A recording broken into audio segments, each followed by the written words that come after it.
Alrighty, Alpha Hunters, welcome back. Hopefully, you had a great week.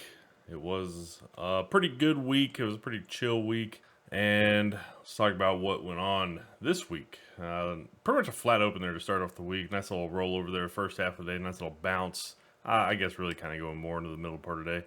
Kind of a little sideways finish there. Not a whole lot kind of going on. We had plenty of earnings, going on throughout the week. So plenty of gaps throughout the week. We had a nice little gap down there on Tuesday. Traded higher pretty much most of the day. Last hour kind of has a little bit more of a double top. I guess last 2 hours, I guess. So that's kind of the way Tuesday looked. We had a nice little gap down here on Wednesday, and this is something I kind of mentioned Tuesday on the live stream. Was like, we bounced off of like a retest there on Monday, but you didn't want to see us, gap back down to that level because then it just kind of makes it look like, this is gonna kind of trap people if you're gapping back down to the lows of Monday. And anyways, Wednesday, well, we got back down to those lows again, and the market couldn't hold it, and we just kind of wound up rolling right on through there until the middle part of the day. Nice little bounce there for the last 2 hours or so, hour and a half of the day off the session lows. Then we got TSLA, LRCX earnings Wednesday after the bell. TSLA is proven to be, the lone electric vehicle manufacturer out there that's worth a damn. So they gapped up, everything gapped up, market gapped up. There's the gap up, pulled back there for the first half of the day, second half of the day, nice little bounce off the lows. But most of the day we kind of were just in this range. Just we didn't really do too much outside of this little quick little drop and bounce back into that range. Friday, nice little gap up, pushed higher first hour, and then kind of just slowly reverse course back down. Friday ended roughly flat on the day, but I'll take a look at the cues here in a sec. But this was one of those days where you had a pretty strong gap up, and it was very, very heavily led by tech. I guess mostly from the follow through and anticipation as we go into next week. Just kind of an interesting day there on Friday. So, anyways, we'll take a look at the cues here in just a second. As far as some of the other data points that we got this week, like economic stuff, initial jobless claims came in at 227K. Forecast is calling for 242K. Prior was 242K. So, a little bit less than forecast. And definitely a nice little drop there compared to previous week. So, that's what we got Thursday morning. Outside of that, there wasn't really too much other stuff. And a quick look at those cues. You can see the cues wasn't really doing a whole lot. Even that sell down on Wednesday was kind of a brutal one. It was holding up pretty good there Monday through Tuesday, but that sell down on Wednesday was pretty brutal. And then they did pretty well there on Thursday from TSLA. And then obviously you can see this huge run it had to start out the day there on Friday. Even the kind of the selling down after that first hour, the cues held up pretty well.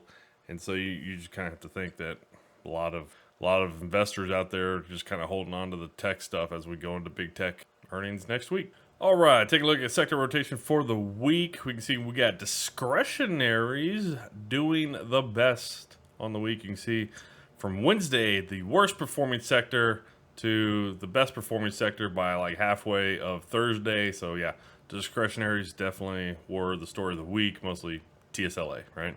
Tech also did pretty well. You can see how much they did do it from basically Wednesday and that drop that we had going in the mid part of the day Wednesday to tech there by to close out the week, kind of on the more outperforming note. Communications also did pretty well. Energies squeaking out a weekly outperformance there. Underperformers: staples, real estate, utilities, financials, industrials, healthcare, and materials. All right, take a look at the VIX. Kind of mentioned earlier in the week, Tuesday, Wednesday. I forgot what day we kind of talked about this, but kind of seemed like we were in a very mellow pullback here for the previous couple of weeks, and it seemed like we were starting to get some sidewaysness the first part of this week. So maybe we were starting to base out here. And I would say towards the end of this week, looked like we definitely were basing out pretty good. We tried to push higher a little bit there Wednesday and Thursday, but kind of some upper wicks came in. And then Friday, you got a lower wick that came in and then a higher close there on Friday. So definitely seems like a little bit of a base. I'm not gonna be surprised if we do see the VIX move higher this next week. Probably wouldn't be surprised if we see a higher open there on Monday, as we are gonna have like all the big tech stocks have earnings next week.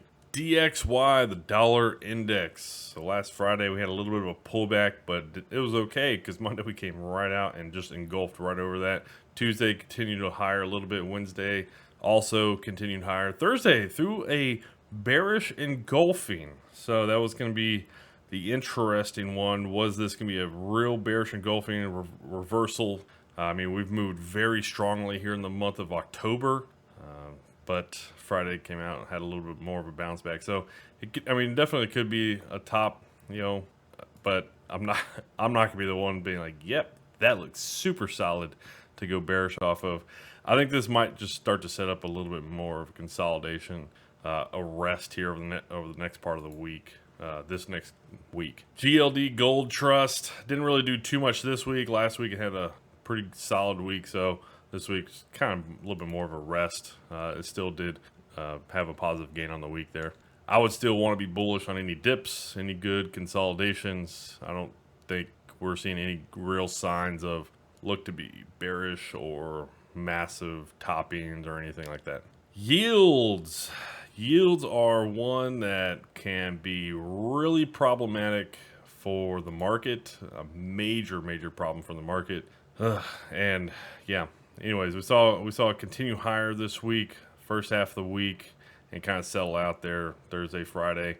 We broke through that 200. You can see that we got a real quick retest off that 200 level Thursday and Friday with some lower wicks coming in there. I'm not gonna be surprised to see this thing move a little bit higher over the next week or two, and then maybe we have a little bit more of a pullback and then go higher later on. But yeah, it seems like yields are getting through a lot of the resistance that it kind of put in over the past 6-7 months through the summer stuff. So not looking like yields are going to go lower.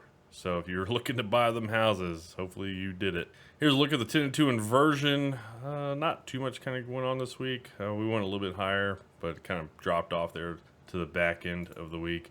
Take a look at the 10 and 1 real quick, because this is the one that still has not uninverted. It's still inverted. You can see the blue line at the top of the screen here. That is where the 0 line is. So we are getting close. We had a pretty good move up to it throughout September. October has been a little bit more of a slog getting up there, but it is still making its way there. HYG, high yield corporate bonds. I will leave the long terms on there, but kind of rolled over to start the week. Had a little bit of a lower push. We saw what yields did. Yields moved higher, so you're probably going to see these bonds move lower. I'd say HYG is probably getting through some of these support levels. You're probably going to be looking for this next move down to the 100, simple moving average. And it kind of makes sense because that's also where this little pivot level low is. It's also where this little pivot level top is. So somewhere around that, 78-60 area kind of is going to make sense to me for a play down to that level.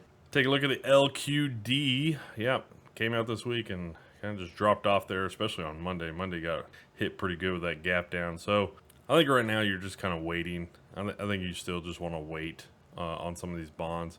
Even if they do go a little bit lower, like the LQD, going to have the 200 here just below its recent low, and then you're going to have like several tops from back in the summer and stuff like that. So I think you're going to want to wait for something better to kind of set up.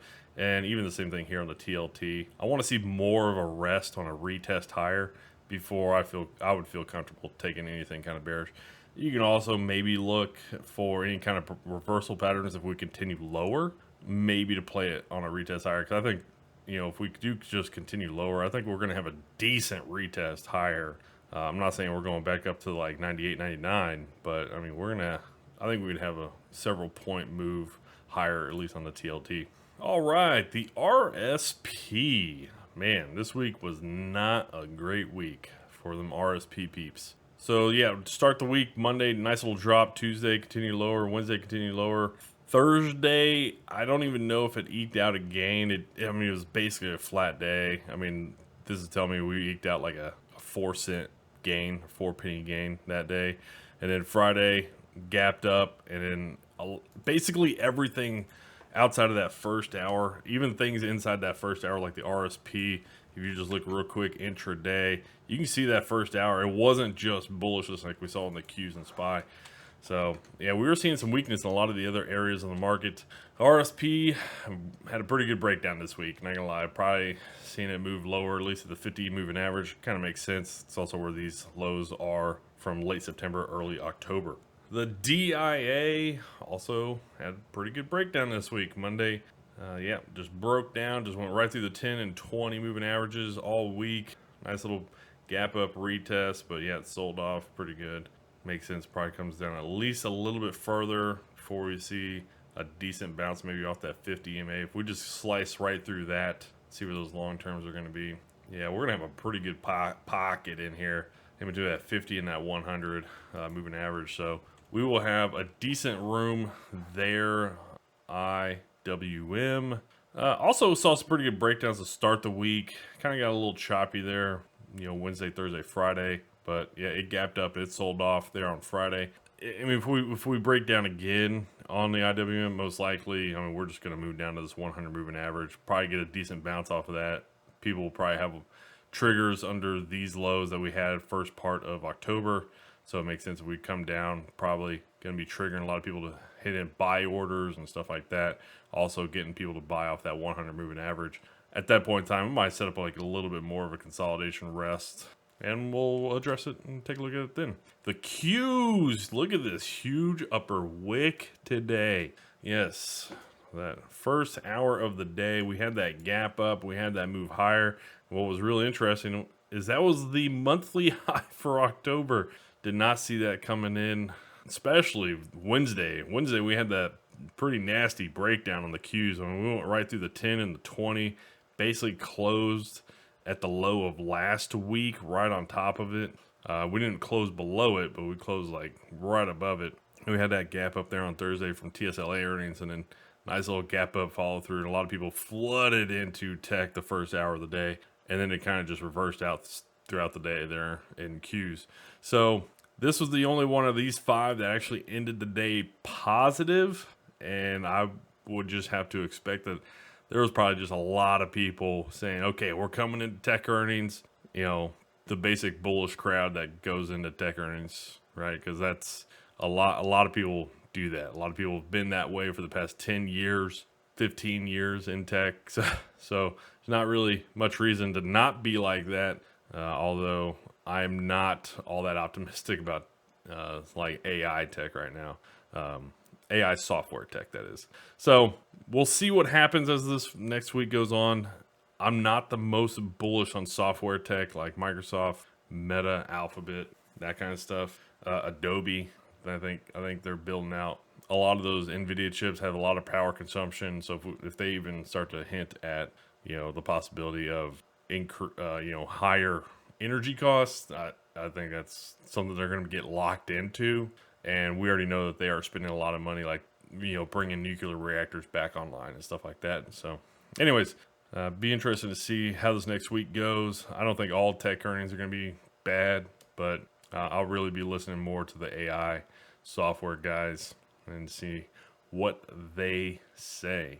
As far as the possibilities of like a play for this next week, not bad, because we got quite a bit of volume to come in there on Friday.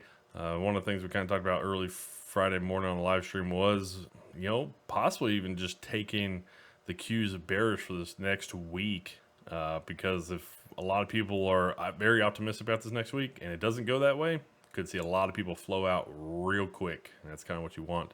Other than that, I mean, you're also right up here towards the all-time high, so you can very easily put stop loss up above. So anyways, just an idea. SPY, yeah, I mean, it didn't perform nearly as badly as the Qs going into Wednesday. The Qs are actually kind of strong there Monday, Tuesday, but did not bounce back nearly as strong there on Friday. So Qs made a new trending high. SPY did not. It's kind of an interesting one. Anyways, Alpha Hunters, we'll see what happens this next week. This next week's going to be a big one, and we'll see what we get. Alpha Hunters, have a great weekend. Take care.